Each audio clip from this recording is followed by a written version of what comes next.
तो हेलो यार, कैसे हो आप सब लोग। आज के हमारे चैप्टर का नाम है मैडम राइड्स द बस। इस चैप्टर में एक छोटी सी बच्ची है वल्ली, जो बस में राइड करना चाहती थी। वो उसके लिए कैसे कैसे प्लानिंग करती है और लास्ट में उसे क्या मोरल मिलता है, ये सब हम आज देखने वाले हैं। वैसे तो ये चैप्टर काफी बड़ा है, पर हम इस चैप्टर की एनसीईआरटी की एक एक लाइन को एनिमेशन की हेल्प से बहुत इजीली समझने वाले हैं। और वीडियो को एंड तक देखने के बाद डिस्क्रिप्शन में जाना, वहां तुम्हें मिल जाएगी हमारी बूस्टर पीडीएफ, जिसमें होगी शॉर्ट समरी, सारे important previous year questions and MCQs जो बोर्ड एग्जाम्स में पूछे जाते हैं। तो उन्हें भी प्रैक्टिस कर लेना, ताकि इस चैप्टर से तुम्हारा एक भी नंबर ना कटे। तो चलो एनिमेशन के साथ चैप्टर स्टार्ट करते हैं, बिकॉज अब इस चैप्टर में एक छोटी सी बच्ची होती है जिसका नाम है वल्लियमाई, पर शॉर्ट में सब उसको वल्ली वल्ली कहकर बुलाते हैं। वो एक 8 साल की बच्ची थी जो चीजों के लिए काफी क्यूरियोसिटी दिखाती थी। मतलब हर चीज को जानने के लिए बेताब रहती थी और उसमें इंटरेस्ट लेती थी। पूरे दिन अपने मेन डोरवे के पास खड़े रहकर स्ट्रीट में देखना कि बाहर क्या हो रहा है, वो उसका फेवरेट पास टाइम था। पास टाइम मतलब वो खाली टाइम में बाहर की चीजों को ऑब्जर्व करती थी और बहुत खुश होती थी। वो ऐसा इसलिए करती थी क्योंकि उसकी स्ट्रीट में उसकी एज का कोई और नहीं था जो उसके साथ खेले। स्ट्रीट में नई नई चीजें देखकर उसे काफी स्ट्रेंज एंड अनयूजुअल एक्सपीरियंसेस होते थे। इन सारी चीजों में से उसे एक बस सबसे ज्यादा फैसिनेटिंग, मतलब सबसे ज्यादा इंटरेस्टिंग चीज लगती थी, जो उसके विलेज से उसके पास वाले टाउन तक आती जाती रहती थी। और वल्ली उस बस के नए नए पैसेंजर्स को देखती रहती थी और उसे अनएंडिंग जॉय जैसा लगता था। उसे ये देखकर ऐसी खुशी मिलती थी जो कभी खत्म ही नहीं होती थी। वो भी कम से कम एक बार तो उस बस की राइड लेना चाहती थी, और अगर उसकी कोई फ्रेंड उस बस से राइड करके आती थी तो वो उससे जेलस फील करती थी और चिल्लाती थी, प्राउड प्राउड। मतलब वो कहती थी चलो चलो, मुझे नहीं सुनना ये सब। फिर काफी टाइम बीत गया और वो रोज के रोज उन पैसेंजर्स को देखती थी और उनसे कुछ कुछ क्वेश्चंस पूछती थी। और ऐसा करते करते वो काफी डिटेल्स इकट्ठा कर लेती है उस बस के बारे में। जैसे पहली बात कि वो टाउन उसके विलेज से 6 मील्स दूर है। दूसरा कि उनके घर से उस टाउन तक जाने के 30 पैसे लगते हैं। तीसरी डिटेल थी कि बस की ट्रिप 45 मिनट्स में पूरी हो जाती है। इस सब के बाद वो प्लान बनाती है, अब मैं एक काम करती हूँ, मैं 1 PM पर बस पकड़ूंगी और 1:45 तक वहाँ पहुँच जाऊंगी और उसी बस में बैठी रहूंगी।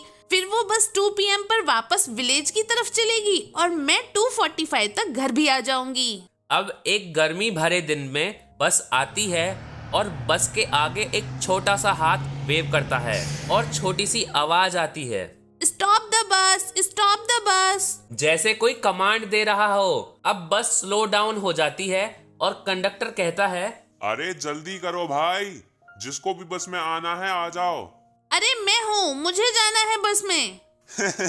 क्या सच में तुम्हें जाना है बस में? हाँ, मुझे बस टाउन तक जाना है। फिर वल्ली उसे कुछ पैसे दिखा देती है।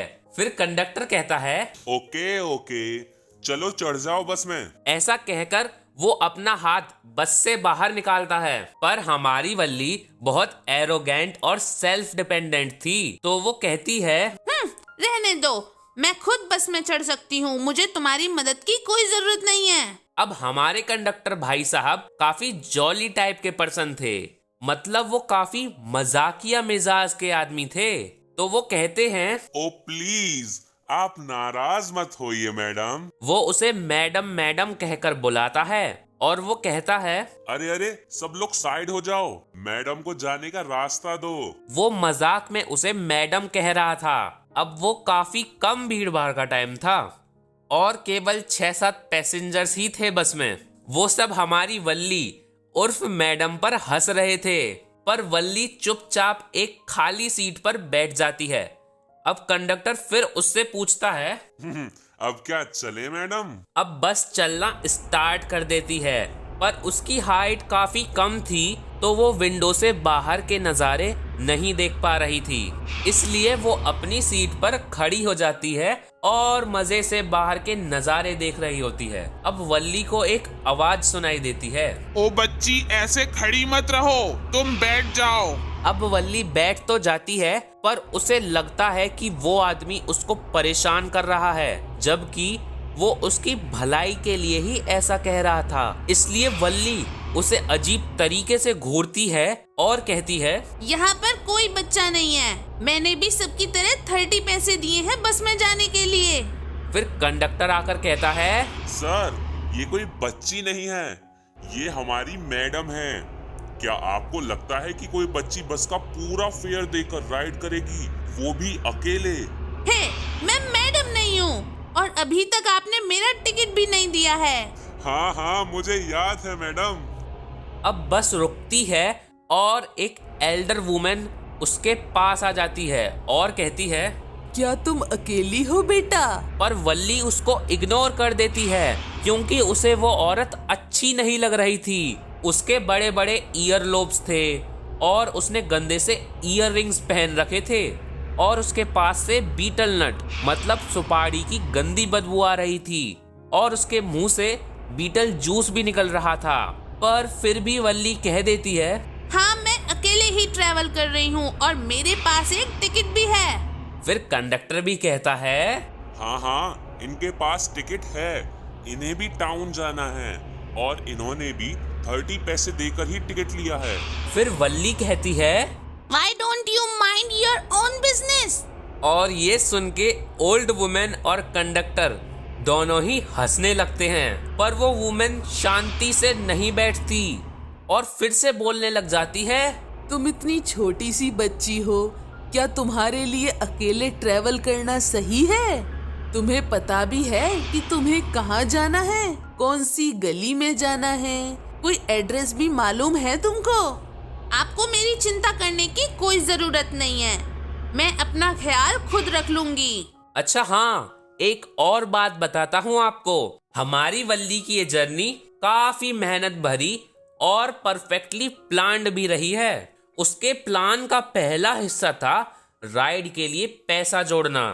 तो जब भी उसे कहीं से पैसे मिलते थे तो वो उन्हें अपना मन मारकर सेव कर लेती थी और फिर सोच समझकर खर्चा करती थी। साथ ही उसने मनी सेव करते टाइम अपनी सारी टेम्पटेशंस जैसे पेपरमेंट्स, टॉयज या बलून्स वगैरह को रेजिस्ट किया और उनमें से कुछ भी नहीं खरीदा। और जब उसके विलेज में फेयर लगा था तब भी उसने अपना मन मारकर मैरी गो राउंड वाली राइड भी नहीं ली। और फाइनली वो ऐसा करते करते 60 पैसे जोड़ ही लेती है। अब किसी भी तरह से उसे अपने घर से चुपके से निकलना था ताकि उसकी मम्मी को पता भी ना लगे। इधर उसकी मम्मी रोज लंच के बाद 1 से 4 बजे तक सो रही होती थी, तो वो मौका देखकर घर से निकल जाती है। अब चलो वापस लौटते हैं अपनी स्टोरी पर। अब वल्ली को विंडो के बाहर दिखती है एक गाय और उसे देखकर वो ताली बजाने लगती है क्योंकि वो गाय अपनी पूंछ उठाकर रोड पर भाग रही होती है। अब गाय को देखकर बस स्लो हो जाती है और फिर ड्राइवर हॉर्न बजाता है और उससे गाय और भी ज्यादा डिस्टर्ब हो जाती है। पर बाद में किसी तरह वो गाय चली जाती है। अब बस टाउन पहुंच जाती है और सारे पैसेंजर्स उतर जाते हैं, पर वल्ली वही बैठी रहती है और कंडक्टर उससे कहता है, हे लेडी, अब तुम उतर जाओ, 30 पैसे में तुम यहीं तक आ सकती थी। नहीं, ये लो, मेरे पास और भी 30 पैसे हैं। अरे पर मैटर क्या है? तुम डर क्यों रही हो?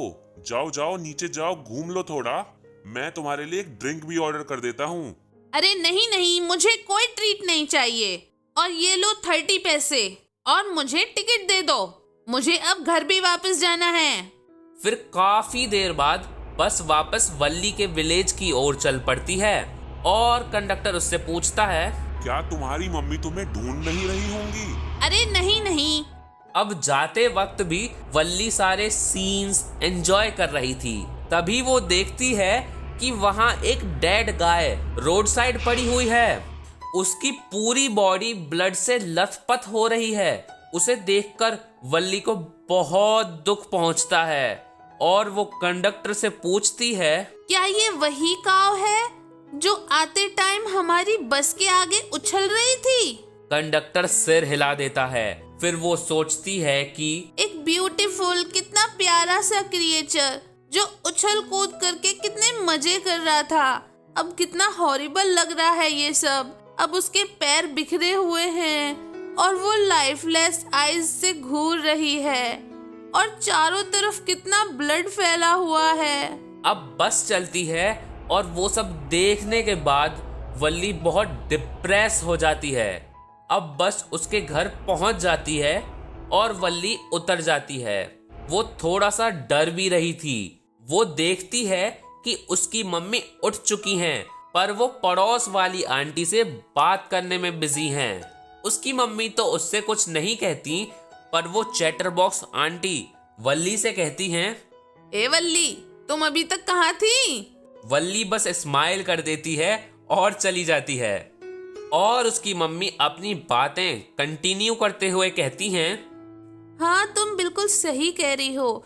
इस दुनिया में हम सब के बीच जितना कुछ भी हो रहा है, उस सब के बारे में हमें नहीं पता है, और अगर हमें पता लग भी जाता है तो हम उसके बारे में पूरा कहाँ जान पाते हैं। ये सब सुन के वल्ली हंसती है और कहती है, ओ यस। क्या क्या कहा तुमने? कुछ नहीं, मैं तो बस आपकी बात पर एग्री कर रही थी। फिर उसकी आंटी बोलती हैं, कितनी छोटी सी बच्ची है और देखो कैसे हमारी बातों के बीच में पड़ रही है। वल्ली कुछ नहीं कहती और स्माइल करके चली जाती है और हमारी स्टोरी खत्म हो जाती है। इस स्टोरी में वल्ली को लगता था कि उस राइड पर सारी चीजें अच्छी ही होती होंगी, पर जब वो पूरी ट्रिप को एक्सपीरियंस करती है तो वो जानती है कि आसपास अच्छी के साथ साथ बुरी चीजें भी होती हैं।